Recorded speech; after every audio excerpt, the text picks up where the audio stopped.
தேரை தடுத்து நிறுத்தியவரை கண்ட குழப்பம், இமயவல்லி யார் என்று தெரிந்து கொண்ட இளமாறனின் ஆச்சரியம். பார்க்கலாமா? சப்ஸ்கிரைப் பண்ணிட்டு வாங்க, பார்க்கலாம். பகுதி 4, அத்தியாயம் 12. சித்தர் மடம் என்றதும் வீரர்கள் ஏன் தலை வணங்கினார்கள் என்று கேட்டவுடன் இமயவல்லியின் கோபம் பீரிட்டு எழுந்ததையும், நிறுத்துங்கள் உங்கள் கேள்விகளை என்று அவள் சீறியதையும் கண்ட இளமாறனுக்கு அவள் சீற்றத்தின் காரணம் புரியவில்லையே தவிர, சித்தர் மடத்துக்கும் தாங்கள் உத்தேசித்து செல்லும் அலுவலுக்கும் நிரம்ப தொடர்பு இருக்க வேண்டும் என்பதை மட்டும் திட்டவட்டமாக புரிந்து கொண்டான். இமயவல்லி தன்னை சீறி விழுந்துவிட்ட பிறகு தனக்கு பக்கத்தில் இருந்து எழுந்து விட்டதை கண்ட இளமாறன் அவள் மேற்கொண்டு பேச விரும்பவில்லை என்பதை உணர்ந்து கொண்டான். ஆகவே அவனும் தன் கண்களை அவளிடமிருந்து நீக்கி தனக்கு பின்னால் கிடத்தப்பட்டிருந்த பாண்டிய சேனாதிபதியை நோக்கி திரும்பினான். சேனாதிபதியின் காயம் இருந்த இடத்தை சிறிது அழுத்தி பார்த்த பிறகு அவன் நாடியையும் பரிசோதித்த சேர நாட்டு வாலிபன், பாதகமில்லை, பிரயாணத்தை நன்றாகவே தாங்குகிறார் என்று இறைந்தே பேசினான். அந்த பேச்சு தன்னை உத்தேசித்து பேசப்பட்டது என்பதை அறிந்து கொண்டதனால் அத்தனை கோபத்திலும் சற்று புன்முறுவல் கொண்டாள் இமயவல்லி. அத்துடன் எதிரே உட்கார்ந்திருந்த அந்த வீரனை கடை கண்ணால் பார்த்து அவள் இருந்த நிலைமையை கண்டதால் அந்த புன்முறுவல் சிரிப்பாக மாறும் நிலைக்கு வரவே வாயை கைகளால் பொத்திக்கொள்ளவும் செய்தாள். அவளுக்கு சிரிப்பு வந்த காரணத்தை அவன் நன்றாக அறிந்தே இருந்தான். தன் அங்கியில் முக்கால் வாசி கிழிக்கப்பட்டு பாண்டிய சேனாதிபதியின் காயத்தையும் மறைக்கப் போய்விட்டதால் கால் அங்கி மட்டும் இடது தோளில் தொங்கிய இடுப்பு கச்சம் தவிர மற்றபடி தனது உடல் திறந்தே கிடந்ததால் தான் பார்வைக்கு வினோதமாயிருப்பதையும், அந்த வினோத சேவையே அவள் நகைப்புக்கு காரணம் என்பதையும் புரிந்து கொண்டான். அந்த எண்ணத்துடன் எதிரே உட்கார்ந்திருந்த அழகியையும் அவன் கண்கள் அளவெடுத்தன. கிழிந்த உடையுடன் இருப்பது தான் மட்டும் அல்லவென்பதையும், அவள் சீலை முந்தானை கூட கிழிந்து தொங்கிக் கொண்டிருப்பதையும் கண்டு அவனும் சிரித்தான். புன்முறுவல் கொண்டிருந்த இமயவல்லி அந்த புன்முறுவலை மறைத்து கொண்டு கோப சாயையை முகத்தில் படரவிட்டு கொண்டு, எதற்காக சிரிக்கிறீர்கள் என்று வினவினாள்.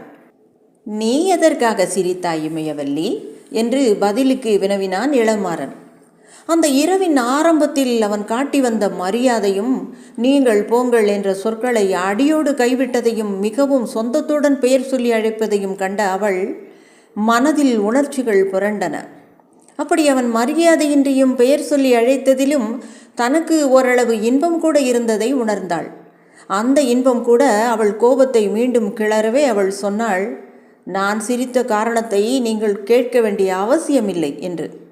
அர்த்தமற்ற அந்த பதில் அவன் சிரிப்பை உள்ளூர் அதிகப்படுத்தியதாலும் அதை வெளிக்கு காட்டாமல், நான் சிரித்த காரணத்தை மட்டும் நீங்கள் கேட்க வேண்டியது ரொம்ப அவசியம் போலிருக்கிறது என்றான் மேலுக்கு.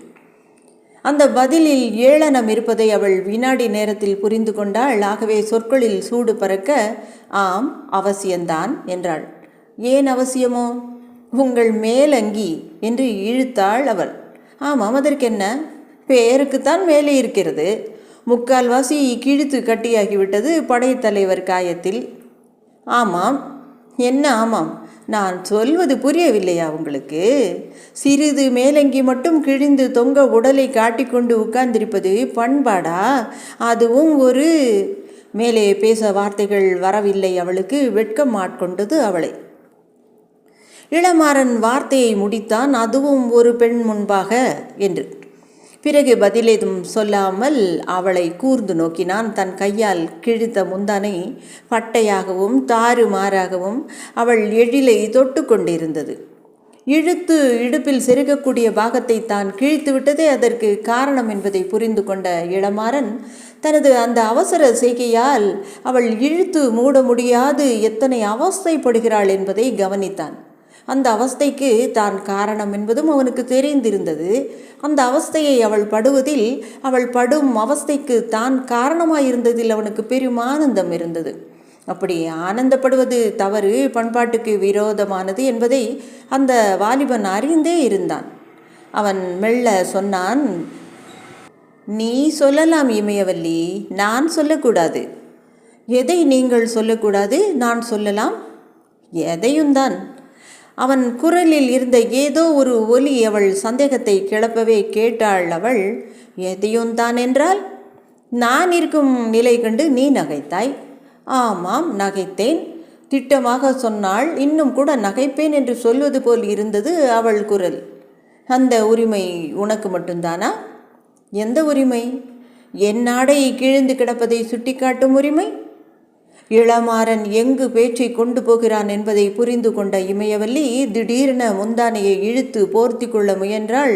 அப்போதுதான் முந்தானையை இளமாறன் கிழித்து விட்டது அவளுக்கு நினைவுக்கு வந்தது.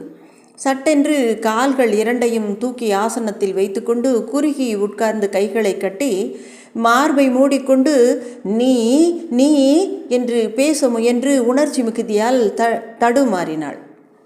நான் நான் சொல்லு, வாய்விட்டு சொல்லிவிடு. அயோக்கியர். இல்லை இல்லை, வேறு என்ன? பரம அயோக்கியன் என்று தன்னைத்தானே சொல்லிக்கொண்ட இளமாறன் எழுந்திருந்து எதிராசனம் சென்று குறுகி கிடந்த அவள் பக்கத்தில் உட்கார்ந்து கொண்டு தன் கைகள் இரண்டையும் அவள் தோள் மேல் வைத்தான். அவள் கண்கள் நெருப்பை கக்கின. எழுந்து போய்விடு என்றாள் அவள். இல்லாவிட்டால் வண்டியிலிருந்து கீழே தள்ளிவிடுவேன். தள்ளிவிடு. அவள் தள்ளவில்லை. தான் மூடியிருந்த கைகளையும் எடுக்கவில்லை. கைகளை எடுத்துத்தான் தள்ள வேண்டும். எடுத்தால் இவன் கண்கள், அதற்கு மேல் நினைக்க முடியவில்லை அவளால். முகத்தை அவள் குவிந்து கிடந்த முழங்காலில் புதைத்து கொண்டாள். அவள் தலையை மெல்ல வருடினான் இளமாறன். அவள் இடது கை அவள் முதுகை தவழ்ந்து சென்றது. பிறகு அவள் காதுகளில் குனிந்து இமயவல்லி என்று மெல்ல அழைத்தான். அவள் பதில் சொல்லவில்லை. இடையில் அழுந்தி கிடந்த அந்த ஆண்மகனின் கரம் அவளுக்கே ஏதோ வேதனைகளை விளைவித்து கொண்டிருந்தது. உணர்ச்சிகளின் இந்த கொந்தளிப்பின் காரணம் அவளுக்கே புரியவில்லை. இந்த மாதிரி பயணங்களை அவள் ஏற்கனவே 4 முறை மேற்கொண்டிருக்கிறாள். ஆனால் கூட வந்த வீரன் எவனும் தன்னை நெருங்கக்கூட துணிவில்லாதிருந்ததை நினைத்து பார்த்த அவள், இவருக்கு மட்டும் எப்படி வந்தது இந்த துணிச்சல் என்று தன்னைத்தானே கேட்டுக்கொண்டாள். இத்தனையும் அவன் துணிச்சல் தனக்கு வெறுப்பை அழைக்கவில்லை என்பதை உணர்ந்து அவள் திகைத்தாள். அவன் பண்பற்ற பேச்சும் குதர்க்கமும் தனக்கு வெறுப்பை அழிப்பதற்கு பதில் இன்பத்தையே அழித்ததையும், தான் மேலுக்கு காட்டிய வெறுப்பு சக்தி இல்லாதது என்பதையும் உணர்ந்து அவள் பிரமித்தாள். அந்த திகைப்பினாலும் பிரமிப்பினாலும் இளமாறன் கைகள் இரண்டையும் ஒதுக்கி கூட தள்ளாமல் உட்கார்ந்திருந்தாள். இமயவல்லி, நான் நான் என்று இளமாறன் அவள் காதுக்கு அருகில் தடுமாறினான். சொல்லுங்கள். நீங்கள். தவறு செய்துவிட்டேன். ரகசியம் சொன்னான் இளமாறன். தவறா? என்ன தவறு? அவள் கேட்டாள் தழுத்த சொற்களால். உன்னை பார்த்து நகைத்திருக்கக்கூடாது. ஆமாம், மன்னித்துவிடு இமயவல்லி, இனிமேல் நகைக்க மாட்டேன். அத்துடன் நானும் என்று அவளும் ஏதோ துவங்கினாள். நீ? தவறுதான் செய்துவிட்டேன். இல்லை இல்லை, நீ எந்த தவறும் செய்யவில்லை. இல்லை, செய்திருக்கிறேன். என்ன தவறு? நீங்களே சுட்டி காட்டினீர்களே. எதை சுட்டி காட்டினேன்? நான் நகைத்தது தவறென்பதைத்தான். தவறென்று நான் சொல்லவில்லையே. வாயால் சொல்லவில்லை, பொருள் அதுதானே. எது பொருள்? அவளுக்கு பதில் சொல்ல தெரிந்தது, ஆனால் சொல்லவில்லை. அந்த சமயத்தில் அவ்விருவருக்கும் எதற்கும் எந்த பொருளும் தெரியாத நிலையில் இருந்ததால் அவள் மௌனமானாள். அவன் அவளை உந்தி கேட்டான், எது பொருள் என்று மீண்டும். புரியவில்லை. எது புரியவில்லை? பொருள் எதுவென்று. புரிந்தது போல தோன்றுவதெல்லாம் புரியவில்லை. புரிவதும் தவறாக இருக்கிறது. அவள் மனம் ஓடும் திக்கை அவன் புரிந்து கொண்டான். இருப்பினும் அவள் வாயால் வரட்டும் என்று கேட்டான், எது புரியவில்லை, எது தவறாக புரிந்தது என்று. இமயவல்லி தலை கவிழ்ந்தபடியே, முதலில் உங்கள் மீது கோபம் ஏற்பட்டது. சரி, அது தவறாக போய்விட்டதா? ஆமாம். தவறாக போய்விட்டால் அப்போ சரி எது? அவள் ஏதோ சொல்ல வாயெடுத்திருக்க வேண்டும். பிறகு சொல்ல முடியாததற்கு அறிகுறியாக அவள் தலையை ஆட்டியதிலிருந்து அவள் உண்மை நிலையை அவன் புரிந்து கொண்டான். ஆகவே அவள் காதில் தன் இதழ்களை புதைத்து, நான் சொல்லட்டுமா? சொல்லுங்கள் என்பதற்கு அறிகுறியாக அவள் தலையை அசைத்தாள். அப்படி அசைத்ததால் அவள் கன்னம் இருமுறை காதுக்கு அருகில் அந்த வாலிபனின் உதடுகளை தடவி சென்றது. சொல்லட்டுமா? சொல்லிவிடட்டுமா என்றான். சொல்லுங்கள். நீ சொல்ல முற்பட்ட வார்த்தை எனக்கு தெரியும். என்னவாம்? நேசம். அவள் காதருகில் சொன்னான். அவள் தலை நிமிர்ந்து அவனை நோக்கினாள். அவள் கண்களில் புதிய ஒளி இருந்தது. வேறொரு சொல்லும் இருக்கிறது என்றாள் அவள் அவனை நோக்கி. நேசத்தை விடவா? ஆமாம். என்ன சொல்லோ அது? அவள் அவன் காதுக்கருகில் சென்று சொன்னாள். அந்த மர்ம சொல்லால் பெருமை பிடித்த அவன் அவள் கழுத்தில் தன் கையை புதைத்தான். அவள் அசையவில்லை, எதிர்க்கவில்லை. இருவரும் உலகை மறந்தார்கள். நேரம் போனது இருவருக்குமே தெரியவில்லை. அப்பேற்பட்ட மந்திர சொல்லை அவள் சொல்லி இருந்தாள். மந்திர சொல் நேரத்தை நீண்ட அளவுக்கு ஓட்டியது. யாரோ ஒருவர் மன்னிக்க வேண்டும், மன்னிக்க வேண்டும் என்று இருமுறை சொன்ன பிறகுதான் இருவருக்கும் சொரணை வந்தது. சங்கடப்பட்டு பிரிந்து உட்கார்ந்தார்கள் இருவரும். வண்டியின் திரைச்சீலையை நீக்கி உள்ளே தலை நீட்டி கொண்டு ஒருவர் நின்று கொண்டிருந்தார். அத்தியாயம் 13. காதல் என்னும் மந்திர சொல்லை இமயவல்லி இளமாறன் காது கருகே சொன்னதன் விளைவாக உணர்ச்சிகள் அலைமோத கைகள் பிணைந்து கிடக்க, நேரம் போவதோ வண்டி நின்றதோ கூட தெரியாமல் சுயநிலை இழந்து கிடந்த அந்த இருவரும் மன்னிக்க வேண்டும் என்று வண்டிக்கு வெளியே இருந்து வந்த குரலால் திடீரென பிரிக்கப்பட்டதும் தனியாக தள்ளி உட்கார்ந்த அந்த இருவரில் இளமாறன் கோபத்துக்கும் இமயவல்லி பயத்துக்கும் உள்ளானார்கள். மூடு தேரின் திரையை விலக்கி நின்றவர் ஒரு பெரியவர் என்பதையும் நல்ல உயரமுள்ளவர் என்பதையும் அவர் தலையை மிகவும் தாழ்த்தி உடல் வளைய திரைக்குள் நுழைந்திருந்த முறையிலேயே புரிந்து கொண்ட இளமாறன், அத்தகைய துணிவுடன் அரச மகளிர் செல்லும் தேரை நிறுத்தும் மனிதர் யாராயிருக்க முடியும் என்று எண்ணி பார்த்தான். இருந்தாலும் அவர் மதிப்புக்குரியவர் என்பது தெளிவாக தெரிந்தது. அவர் முகத்தில் இருந்த பெரும் தோரணையிலிருந்தும் கண்களில் வீசிய பேரொளியிலிருந்தும் யாரையும் வினாடியில் அலசிவிடும் வல்லமையுள்ள கண்கள் இளமாறனை நோக்கின. இளமாறன் கண்களும் அவரை மேற்கொண்டு ஆராய்ந்தன. உயர்ந்த மெல்லியதான ஆனால் உயரமான உடலை படைத்த அவர் வடநாட்டிலிருந்து யாத்திரை வரும் துறவிகளைப் போல ஒரே துணியை இடுப்பில் சுற்றி அதன் இரு முனைப்புகளையும் எடுத்து கழுத்தில் முடிந்திருந்ததால் அவர் விசால மார்பு மூடி முழங்கால் வரையில் மட்டுமே துணி உடலை மறைத்திருந்தது. அந்த துணி அதிக வெடுப்பாகவோ காவியாகவோ இல்லாததாலும் உடுத்தியிருந்த முறை வடநாட்டு யாத்திரிகர் போல இருந்ததாலும் அவர் துறவியா, குடும்பியா, வட நாட்டவரா, தென் நாட்டவரா என்று தீர்மானிக்க முடியாமல் இருந்தது. அவர் துறவியா இருக்கலாம் என்ற சந்தேகத்துக்கு இடம் கொடுத்தாலும் தலையில் நடுவில் வகுடு எடுக்கப்பட்டு அந்த ஊகத்துக்கு அது இடம் கொடுக்கவில்லை. அவர் நெற்றியில் எந்த குறியும் தரிக்காததால் நெற்றி சூன்யமாயிருந்தது. கண்களில் நல்ல ஒளி இருந்த போதிலும், பார்வையில் தீட்சண்யம் இருந்த போதிலும், கண்களில் வெளுப்பாக இருந்த பாகம் நன்றாக சிவந்து குடிகாரன் கண்களைப் போல் இருந்தது. அந்த உருவத்தை பார்த்த இளமாறன் பெரிதும் வியந்தான். இருந்தும் கலங்காத அவன், யார் நீங்கள் என்று வினவினான் கோபத்துடன். அந்த பெரியவர் அந்த கோபத்தை சிறிதும் லட்சியம் செய்யாமல் சொன்னார், இமயவல்லிக்கு தெரியும் என்று. இளமாறன் இமயவல்லியை திரும்பி நோக்கினான். அதுவரை அருகில் உட்கார்ந்திருந்த இமயவல்லி ஆசனத்தின் கோடியில் நகர்ந்து உட்கார்ந்திருந்தாள். அவள் முகத்தில் திகில் மண்டி கிடந்தது. அந்த திகிலின் காரணத்தை அறியாத இளமாறன் கேட்டான், யார் இவர் இமயவல்லி என்று. அதற்கு இமயவல்லியிடமிருந்து பதில் ஏதும் வரவில்லை. அதுவரை நிமிர்ந்து இருந்த தலையை கூட குனிந்து கொண்டாள். அவள் அப்படி பயப்பட்டதன் விளைவாகவும் அதனால் உண்டான கோபத்தின் பின்னால் இருந்த திரையை நீக்கிய இளமாறன் தேரோட்டியை நோக்கி, உன்னை யார் வண்டியை நிறுத்த சொன்னது என்று சீறினான். சாரதி பதில் சொல்லும் முன்பாக பெரியவரை முந்திக் கொண்டார். அவன் மேல் பிசகில்லை. நான் தான் ரதத்தை நிறுத்தினேன்.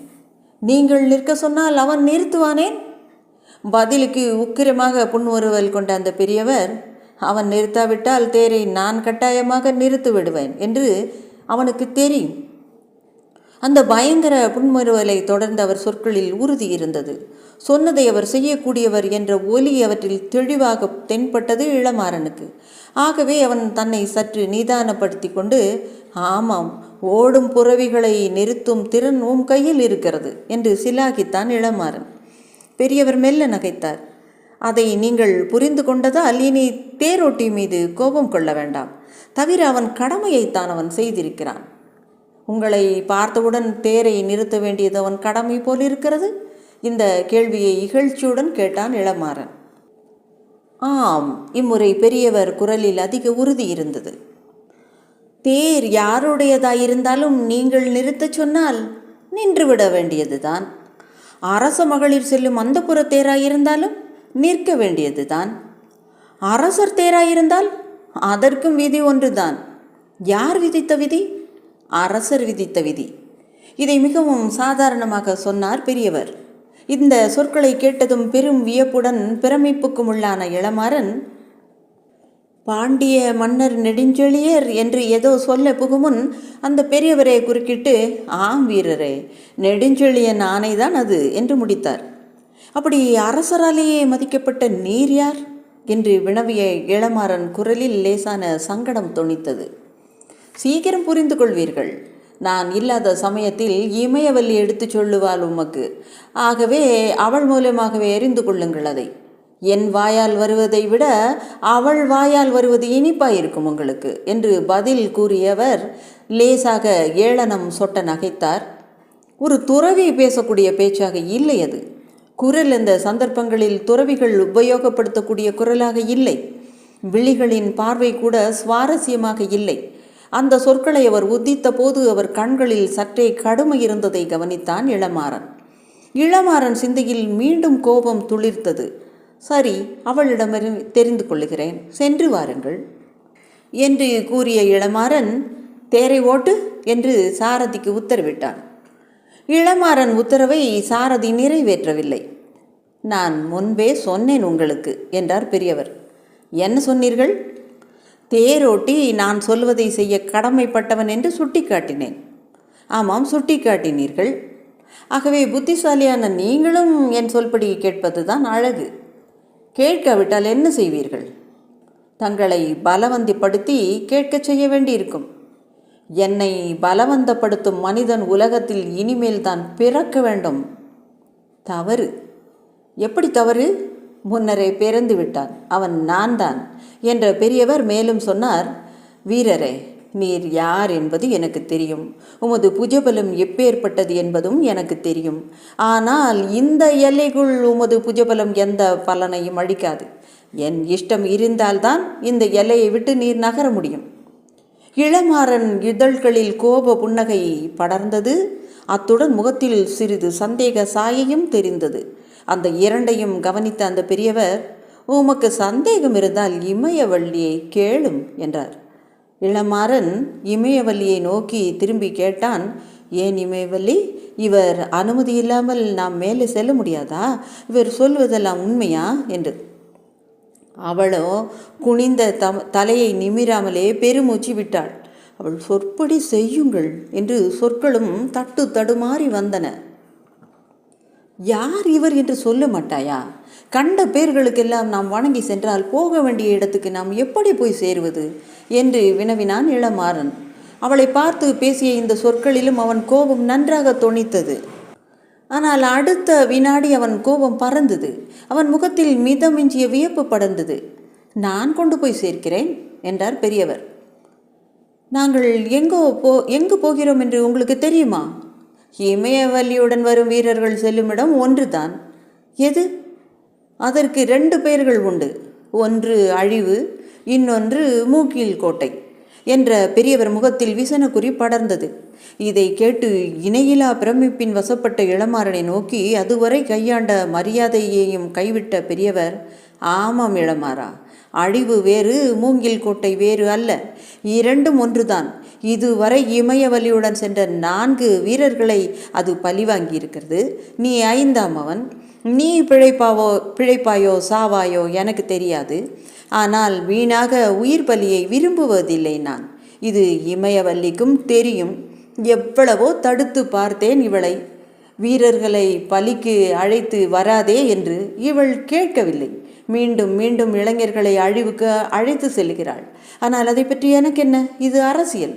எனக்கும் அரசியலுக்கும் சம்பந்தமில்லை என்று உணர்ச்சியுடன் சொன்னார். அவர் தன்னை பற்றியும் இமயவல்லியை பற்றியும் சகல விவரங்களையும் அறிந்திருப்பதைக் கண்டு வியந்த இளமாறன், அரசியலில் சம்பந்தம் இல்லை என்றால் இந்த தேரை ஏன் நிறுத்தினீர்கள் என்று வினவினான். இது ராக்காலம். உங்களுக்கு மட்டும்? நான் நடமாடும் வேளை இதுதான். இரவில்தான் நடமாடுவீர்களா? ஆமாம். ஏன்? பகலில் ஜனக்கூட்டம் இருக்கிறது. உலகின் பாசபந்தங்களை காண நேரிடும். இரவு அமைதியானது. உலகம் உறங்கும் நேரம் அது. ஆகவே அப்பொழுது நான் விழித்திருக்கிறேன், நடமாடுகிறேன். இம்முறை பெரியவர் பேசியது வேதாந்தம் போல் இருந்ததால் இளமாறன் அதற்கும் பதில் சொல்லாமல், நீங்கள் நடமாடும் சமயங்களில் பாதையில் ரதம் போகக்கூடாதா என்று கேட்டான். ஆமாம். ஏதோ தயங்குகிறீர்களே? தயக்கமில்லை. ரதம் சாதாரண ரதமாயிருந்தால் தடுத்திருக்க மாட்டேன். காயமுற்றவர் இருப்பதால் தடுத்தேன். இதை கேட்ட இளமாறன் மேலும் பிரமித்தான். உடனே உள்ளே காயமுற்று இருப்பவர் இருப்பது உங்களுக்கு எப்படி தெரியும் என்று வினவினான். தேர் அதிகமாக விரைந்து வரவில்லை. பாதையில் பள்ளங்கள் வரும். 2 சமயங்களில் சாரதி கடிவாளத்தை இறுக்கி பிடித்து நிறுத்தி பிறகு அதை செலுத்தினான். தூரத்திலிருந்து பார்த்தேன், புரிந்து கொண்டேன் என்றார் பெரியவர். அவரின் ஊகத்தின் கூர்மையை புரிந்து கொண்ட இளமாறன் மேலும் அவரிடம் சர்ச்சை செய்ய இஷ்டப்படாமல், சரி, அடுத்தபடியாக என்ன செய்ய உத்தேசம் உங்களுக்கு என்று வினவினார். உங்கள் இருவருடன் ரதத்தில் பயணம் செய்ய உத்தேசம். இடம் கொடுக்க மறுத்தால்? கண்டிப்பாய் கொடுப்பாய் இளமாறா. என்ன அப்படி உறுதியாக சொல்லுகிறீர்கள்? இமயவல்லி என் இஷ்டப்படிதான் நடப்பாள். அதற்கு மேல் பேசாதிருந்த இமயவல்லி, அவரை தடை செய்யாதீர்கள், அவரும் வரட்டும் என்றாள் இளமாறனை நோக்கி. இதை கேட்ட பெரியவர், நன்றி இமயவல்லி, நீ முன்பே பேசியிருந்தால் இத்தனை பேச்சும் காலமும் விரயமாகி இருக்காது என்று கூறிவிட்டு சர்வ சுதந்திரத்துடன் ரதத்தில் ஏறி இமயவல்லிக்கும் இளமாறனுக்கும் எதிரில் இருந்த ஆசனத்தில் காயமுற்று கிடந்த பாண்டிய சேனாதிபதிக்கு இடைஞ்சல் இல்லாமல் முகப்பில் உட்கார்ந்து கொண்டார். பிறகு சாரதியை அழைத்து, அப்பனே ஓட்டு என்றார். எங்கு ஓட்ட சொல்லுகிறீர்கள் என்று கேட்டான் இளமாறன். அவனுக்கு தெரியும், மடத்துக்கு ஓட்டுவான். எந்த மடம்? சித்தர் மடம். இளமாறன் கண்களில் வியப்பு பெரிதும் படர்ந்தது. அப்படியானால் நீங்கள்தான் என்று இழுத்து வாசகத்தை முடிக்காமல் விட்டான். சித்தன் என்று வாசகத்தை முடித்தார் பெரியவர். அத்தியாயம் 14. எந்த சித்தர் மடத்தின் பெயரை சொன்னதும் பாண்டிய வீரர்கள் தலை வணங்கி சென்றார்களோ அந்த மடத்தின் அதிபதி தான் அந்த பெரியவர் என்றும், தமது மடத்துக்கே அவர் மூடு திரை ஓட்ட உத்தரவிட்டிருக்கிறார் என்பதையும் அறிந்து கொண்ட இளமாறன் எதிரே உட்கார்ந்திருந்த அந்த சித்தரை மீண்டும் தன் கண்களால் நோக்கினான். மடத்துக்கு தேரை ஓட்டச் சொன்ன அடுத்த வினாடி அந்த மனிதர் சற்றே சாய்ந்து தேரின் ஆசன பின்பகுதியில் தலையை வைத்து கொண்டும் கண்களை மூடிக்கொண்டும் தியானத்தில் இருப்பவர் போல காட்சியளித்தார். அவர் கண்களை மூடியிருந்ததால் அவரை பற்றி ஏதாவது இரகசியமாக கேட்கலாம் என்று இமயவல்லியை நோக்கி திரும்பிய இளமாறன், இமயவல்லியின் முகத்தில் அப்போதும் பயத்தின் சாயை பரவி கிடந்ததையும், அவள் எவ்வித சம்பாஷணைக்கும் தயாராக இல்லை என்பதையும் அவள் முகபாவத்தில் இருந்தே புரிந்து கொண்டான். இப்படி அரசரையும் அரச மகளிரையும் ஒருங்கே ஆட்ட இந்த சித்தருக்கு அப்படி என்ன அபார சக்தி இருக்கிறது என்று தன்னை பலமுறை கேட்டுக்கொண்ட இளமாறனுக்கு அந்த சமயத்தில் விடை கிடைக்காதது மட்டுமின்றி மடத்தை சேர்ந்த பின்பும் விடை கிடைக்கவில்லை. சுமார் 1 நாழிகை பயணத்துக்கு பின்புதான் மூடு தேர் சித்தர் மடத்தை அடைந்தது. அந்த 1 நாழிகை காலமும் சித்தர் வாயையோ மூடிய கண்களையோ திறக்காமல் பிரயாணம் செய்தார். ஆகையால் அவரிடமிருந்து மேற்கொண்டு எந்த தகவலும் கிடைப்பதற்கு முடியவில்லை இளமாறனுக்கு. அவன் அருகில் உட்கார்ந்திருந்த இமயவல்லியும் பேசா மடந்தையாகி போய்விட்டதால் அந்த மௌன பிரயாணம் பெரும் வேதனையாகியிருந்தது சேர நாட்டு வீரனுக்கு.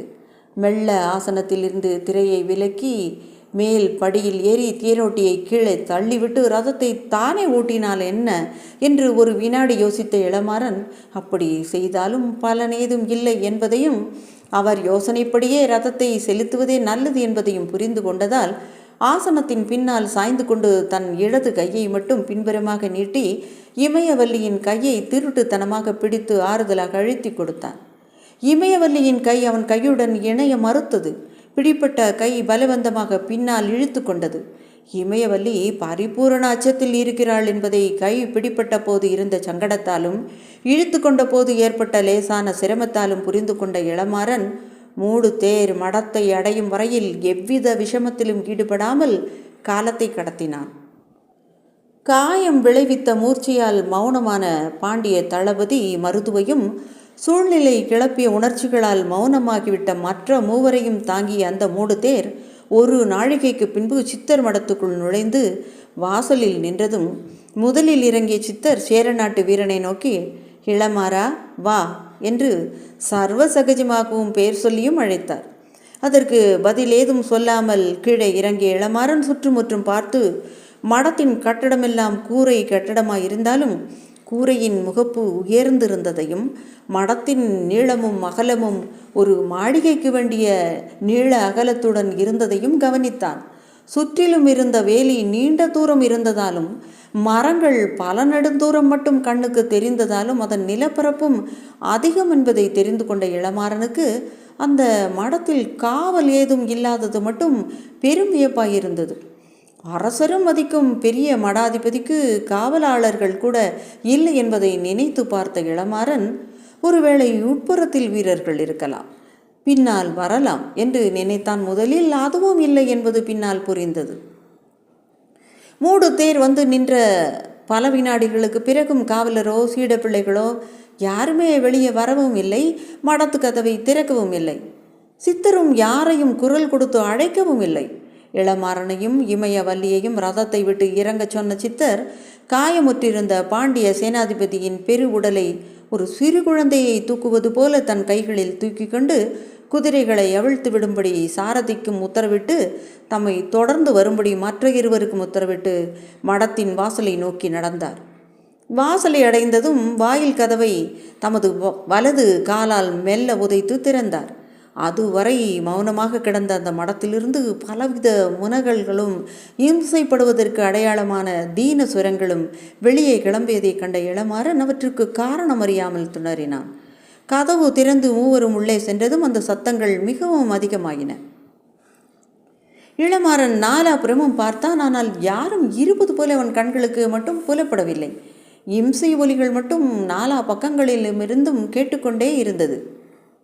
இளமாறனும் இமயவல்லியும் பின்தொடர மடத்துக்குள் நுழைந்து இருட்டில் நிதானத்தில் மேலேயே நடந்த சித்தர் மெல்ல ஒரு கூடத்தில் வந்து நின்றதும் எங்கிருந்தோ ஒரு விளக்குடன் ஒரு துறவி வந்தார். அந்த விளக்கு வீசிய வெளிச்சத்தில் அந்த கூடத்துக்கு எதிரிலும் ஒரு பெரிய கூடம் இருந்ததையும் 2 கூடத்திலும் ஒரு 10 அடி விட்டு பெரும் கருப்பு சீலைகள் தொங்கவிடப்பட்டு இருந்ததையும் அந்த கருப்பு சீலைகளுக்கு அப்புறமிருந்தே இந்த இம்சை ஒலிகள் வருவதையும் உணர்ந்து கொண்ட இளமாறன் சந்தேகத்துடன் சித்தரை நோக்கினான். அவர் செய்த சகியை தொடர்ந்து எதிரே நின்ற துறவி விளக்கை கீழே வைத்துவிட்டு தமது கைகளை நீட்டவே அந்த கைகளில் தமது கைகளில் இருந்த பாண்டிய சேனாதிபதியை மாற்றிவிட்ட சித்தர் குனிந்து அந்த விளக்கை தாம் எடுத்துக்கொண்டு இளமாறனையும் இமயவல்லியையும் தம்மை தொடர்ந்து வருமாறு சையை செய்து கொண்டு 2 கூடத்துக்கும் இடையே இருந்த தாழ்வாரத்தில் இறங்கி மடத்தின் பின்புறத்தை நோக்கி நடந்தார்.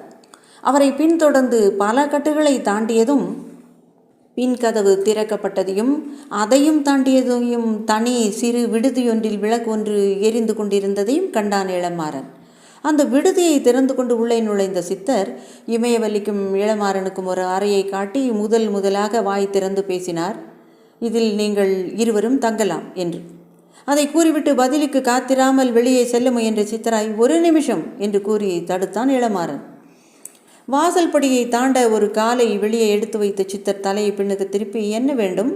இங்கு உங்களுக்கு வேண்டியது சகலமும் இருக்கிறது. ஏதாவது தேவையானால் இமயவல்லியை கேள் அப்பனே என்றார். நீங்கள் விளக்கி விடுவது நல்லது என்றான் சற்றே சினத்துடன். மனிதனுக்கு விளக்கம்தான் தேவை, யார் விளக்கினால் என்ன என்று கேட்டார் சித்தர். அவன் சினத்தை சிறிதும் லட்சியம் செய்யவில்லை. அவர், உங்கள் வாயாலேயே கேட்க வேண்டும் என்பது எனது விருப்பம் என்று வீம்புக்கு சொன்னான் இளமாறன். சித்தரின் கூறிய கண்கள் இளமாறனை சில வினாடிகள் ஆராய்ந்தன. அப்படியானால் சிறிது நேரம் விழித்திருங்கள், வந்து விடுகிறேன். இப்போது எங்கே போகிறீர்கள்? அவசரமாக வேலை இருக்கிறது. அவசரமாக கவனிக்க வேண்டியது என்ன இருக்கிறது? மருதனின் காயம் என்று பதில் கூறிய சித்தர் மேற்கொண்டு எதுவும் பேசாமல் கதவை சாத்தி கொண்டு போய்விட்டார். அவர் சென்றதும் இமயவல்லியை சற்று தூரத்தில் இருந்த ஒரு மர மஞ்சத்தில் உட்கார செய்த இளமாறன் தானும் அவள் எதிரே மற்றொரு மஞ்சத்தில் உட்கார்ந்து கொண்டு அவளை நோக்கினான். மூடு தேரில் சித்தரை கண்டது முதல் தெரிந்த அதே பயம் அவள் முகத்தில் அப்போதும் தெரிந்தது.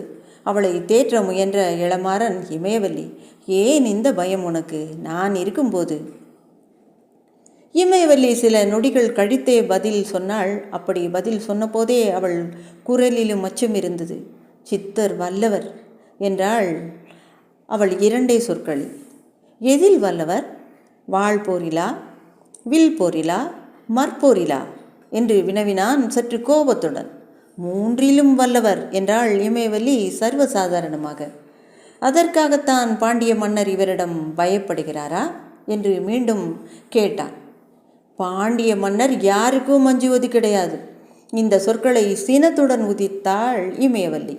அப்படியானால் எதனால் கொடுக்கிறார் இந்த சித்தருக்கு இத்தனை அதிகாரத்தை? மதிப்பினால். என்ன மதிப்பு? ஆசிரியரிடம் சீடனுக்கு இருக்க வேண்டிய மதிப்பு. இவர் பாண்டிய மன்னனுக்கு ஆசிரியரா? ஆமாம். அங்கே குறுங்கோழியூர் கிழார் தாம் ஆசிரியர் என்று சொன்னாரே, அவரும் ஆசிரியர்தான். விந்தையாயிருக்கிறது எனக்கு. இமயவல்லி தலையை நன்றாக நிமிர்ந்து கொண்டாள். இதில் விந்தை என்ன இருக்கிறது? புலவர் பெருமான் ஒரு வகை ஆசிரியர், இவர் ஒரு வகை ஆசிரியர் என்று இமயவல்லி அதுவரை இருந்த பயத்தை கைவிட்டு சற்று தைரியமாகவே பேசினாள். 2 வகை ஆசிரியர்களா? மீண்டும் வியப்பை காட்டினான். ஆமாம், இருவரும் எத்தகைய ஆசிரியர்கள் என்பதை விளக்கினாள். அந்த விளக்கத்தை கேட்ட பின்புதான் மெல்ல மெல்ல சித்தரை பற்றிய மதிப்புக்கான உண்மைகள் தெரியலாயின இளமாறனுக்கு. இமயவல்லி தன் மஞ்சத்தில் இருந்து எழுந்து நின்று கொண்டு விளக்கினாள் விஷயத்தை. சேர நாட்டு வீரரே, பாண்டிய மன்னனுக்கு 2 ஆசிரியர்கள் உண்டு. ஒன்று சொல்லாசிரியர், இன்னொருவர் வில்லாசிரியர். பாண்டிய மன்னருக்கு தமிழ் போதித்தார் கிழார், அவருக்கு போர் முறைகளை கற்பித்தார் சித்தர். சிதைத்தாரே எழுவரை பாண்டிய மன்னர். அதற்கு மூல காரணமே இந்த சித்தர் தான். மன்னர் எழுவரை சந்திக்க தலையாளங்கானத்தை தேர்ந்தெடுத்ததே இந்த சித்தர் தான் என்றாள் இமயவல்லி. இளமாறன் பெரும் பிரமிப்புக்குள்ளானான். சித்தர் அத்தனை அறிந்தவரா? ஆமாம். அப்படியானால் இவர் இருக்க வேண்டிய இடம் மதுரை அல்லவா? தலைநகருக்கு இவர் என்றாவது ஒரு நாள் தான் வருவார். மற்றபடி மடத்தை விட்டு நகர்வதில்லை. அப்படியானால் பாண்டிய மன்னர் இங்கு வந்துதான் பயிற்சி பெறுகிறார் என்றால் இன்னும் பயிற்சி பெறுகிறார். பாண்டிய நாட்டு படை தளபதிகளில் மக்கள் கூட இவரிடம் பயிலுகிறார்கள். அப்படியானால் இந்த மடம் போர் பயிற்சி கூடமா? அதுவும் இருக்கிறது பின்னால் என்றால் காலையில் பார்த்தால் தெரியும் வீரரே. இந்த மடத்தில் கூரை வேய்ந்த கூடங்கள் 3 இருக்கின்றன. வீரக்கூடம், ஞானக்கூடம், கருணை கூடம். அது என்ன கருணை கூடம்?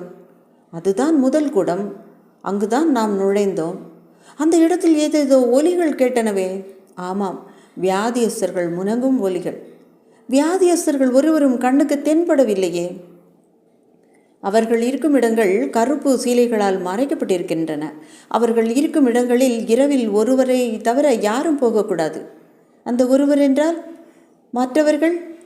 சிகிச்சையை சித்தரே செய்கிறார். அவர் உதவியாளர்கள் அவ்வப்போது வருவார்கள். சித்தரின் அந்த வாழ்க்கையை நினைக்க பெரும் வியப்பாயிருந்தது இளமாறனுக்கு. ஒரு புறம் வில் பயிற்சி, வேல் பயிற்சி, கத்தி பயிற்சி அளிக்கிறார். இன்னொரு புறம் கத்திக்காயத்துக்கு வேறு வியாதிக்கும் சிகிச்சை செய்கிறார். இவர் எத்தகைய கொள்கையை உடையவர் என்று தன்னைத்தானே இருமுறை கேட்டுக்கொண்ட இளமாறன் தனது மஞ்சத்தில் நீண்ட நேரம் உட்கார்ந்து விட்டான். இவர் பாண்டிய நாடா? தெரியாது. எங்கிருந்து வந்தவர்? அதுவும் தெரியாது. உனக்குத்தான் தெரியாதா? இல்லை, யாருக்குமே தெரியாது. இந்த பதில் அவனுக்கு மேலும் ஆச்சரியத்தை விளைக்கவே நானும் கேட்கிறேன் அவரை. வரட்டும் அவர் என்றான் இளமாறன். வந்துவிட்டேன் என்று சொல்லிக்கொண்டே உள்ளே நுழைந்த சித்தர் சற்று எட்ட இருந்த ஒரு ஆசனத்தில் அமர்ந்து கொண்டு, இன்னும் இமயவல்லி சொல்லவில்லையா சொல்லாசிரியனையும் வில்லாசிரியனையும் பற்றி? அத்துடன் என்ன கேட்க வேண்டும் வீரனே என்றார். உங்களை பற்றிய விவரங்களை அறிய விரும்புகிறேன் என்றான் குரலில் உறுதியுடன்.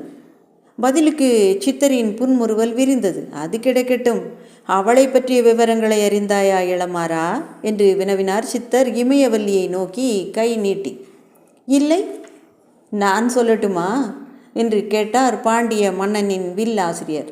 அதுவரை பேசாமல் இருந்த இமயவல்லி உட்கார்ந்திருந்த ஆசனத்தில் ஒரேடியாக குறுகி உட்கார்ந்து அச்சம் துலங்கிய கண்களை பரிதாபத்துடன் சித்தர் மீது வீசி, வேண்டாம் சித்தரே, வேண்டாம் என்று கூறினாள்.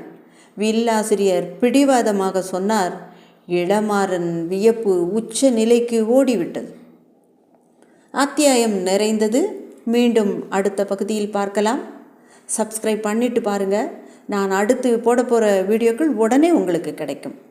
ராஜி ஸ்டோரிஸிலிருந்து உங்கள் நான். நன்றி.